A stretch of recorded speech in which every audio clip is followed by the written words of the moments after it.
Good morning everyone, hello and welcome back to the channel. तो स्नान हो গেছে, দেখো সকাল সকাল গিয়ে স্নান করে নিয়েছি কারণ আজকে মঙ্গলবার। তো ভাবলাম পুজোটা সেরে ফেলবো। তো এমনি রেডি করে নিয়েছি, টেম্পলটা অনেক দিন ক্লিন করা হয়নি, তো সেটা তো ক্লিন করে নিয়েছি। তো এবারে নির্মাল্য গেছে বাজারে। তো কি একটা গন্ধ পাই সবসময়, মাঝে মাঝে মনে হয় যে আমার হয়তো গ্যাসে কিছু বসানো আছে। তো হিয়াকে আজকে স্কুলে পাঠাইনি কারণ আজকে ওয়েদারটা বাইরে খুবই খারাপ, তো এই জন্য ঘরেই বসে আছে। আর আমি মোটামুটি ক্লিন করে নিয়েছি টেম্পলটা। এবারে ওকে বলেছি ফুলটা আর ফলটাও নিয়ে আসবে একটুখানি, দিয়ে তাহলেই পুজোতে বসবো। এই দেখো সব পরিষ্কার হয়ে গেছে। আমি এখানে ধূপ, সলতে এগুলো রেডি করে রেখেছি, বাটি জল সব রেডি করে দিয়েছি। বাস এলে পরেই আর কি ফুলটা ইয়ে করবো। আর এখানে ফল আর মিষ্টির বাটিটাও রেডি করে নিয়েছি। তো রিয়াকে এখনো চান করাইনি, দেখি বেলা করে চান করাবো, বা হয়তো আজকের দিনটা ভাবছি করাবো না, একটু গা মুছিয়ে দেবো। Why are you a chicken? I'm a chicken pok pok. Why are you a chicken pok pok? That's why I'm a chicken. I'm a chicken. আর ভীষণ পোড়া পোড়া গন্ধ আসছে। I'm a chicken.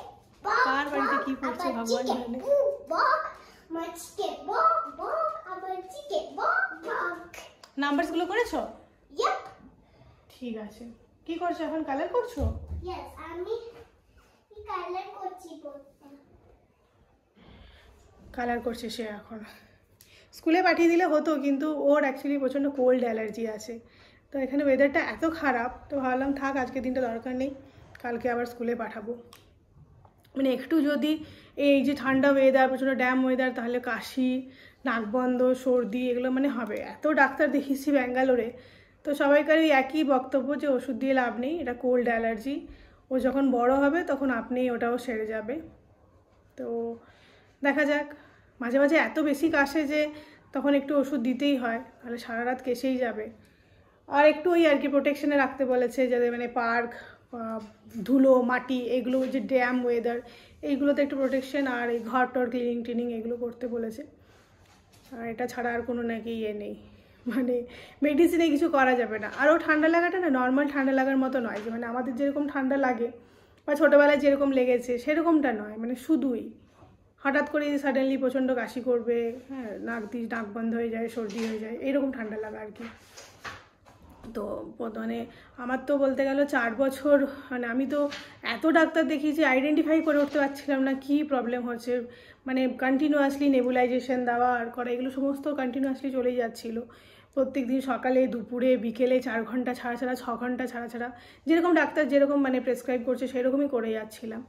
তো লাস্ট বছরটা এই করে করে মানে আমার প্রেশার হাই হয়ে গেল, এত ওকে নিয়ে এত বেশি ভুগেছি।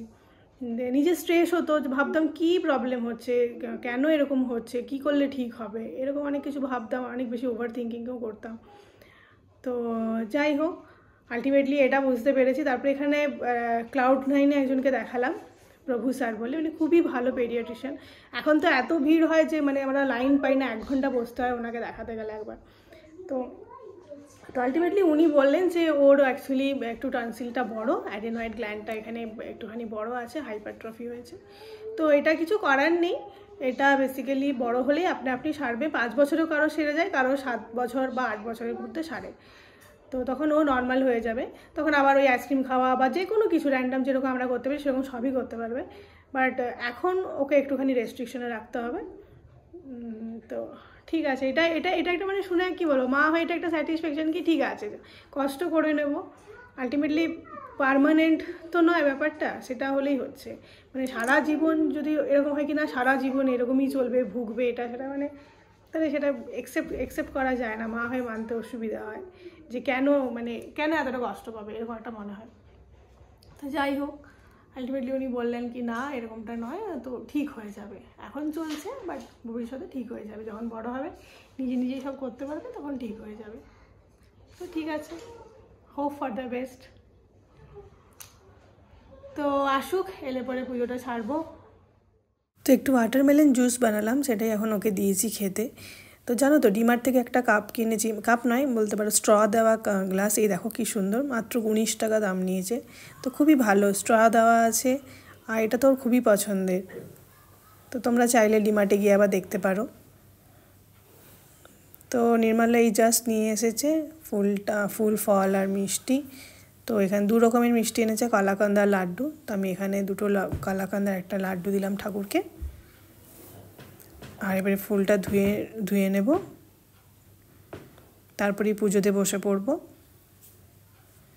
তো আমি প্রত্যেক মঙ্গলবার পুজো করি, বাকি আর অন্য কিছু করি না, এটাই করি শুধু। প্রত্যেক মঙ্গলবার আমি ঠাকুরকে ফুল টুল দিয়ে পুজো করি। আর ভাত খাই না, আর নিরামিষ খাই, মাছ মাংস ডিম খাই না। তো আজকে যেমন সকালে ওটস খেয়েছি, এগুলো করবেই আমার ভিডিওতে, তোমরা এরকম দেখতেই পাবে। ও যদি ঘরে থাকে তাহলে ও সবসময় আমি যাই করব সেটাতে ও আমাকে হেল্প করবে। তো এই জন্য সরি ওর তরফ থেকে। তো যাই হোক, তো হ্যাঁ, আমি আজকে যেমন সকালে ওটস খেয়েছি, তারপরে দুপুরে রুটি আর চানা মশলা খাবো। মাঝে মাঝে সাবুদানার খিচুড়িও বানাই যখন হয়, আর না হলে রুটি বানিয়ে নিই, দুটো হয়ে যায়। আর রাতেও তাই। তো এটাই করি মঙ্গলবারটাই, বাকি আর অন্য কিছু আমি সেভাবে কিছু করি না। আর এই বছর থেকে আমি শুরু করেছি সরস্বতী পুজোর পরের দিনটা, যেটা বাসি খাওয়ার আর কি ব্যাপার থাকে আমাদের, তো সেইটা আমি এখন করছি। এই বছর থেকেই শুরু করেছি ওটা। তো আজকের ভিডিওটা এখানেই শেষ করছি। যদি ভালো লেগে থাকে অবশ্যই লাইক দিও, শেয়ার করো, আর যারা নতুন দেখছো আমার চ্যানেলটা সাবস্ক্রাইব করো। আর প্লিজ কমেন্ট করো, কমেন্ট করলে তোমাদের সাথে কথা বলা যায়, তা খুব ভালো লাগে, বুঝতে পারি তোমাদের কেমন লাগছে, তোমরা আমার ভিডিওটা দেখছো। তো অবশ্যই কমেন্ট করো আমাকে। দেখা হবে খুব তাড়াতাড়ি নতুন আরেকটা ভিডিও নিয়ে। ততক্ষণের জন্য ভালো থেকো, সুস্থ থেকো। Bye, take care.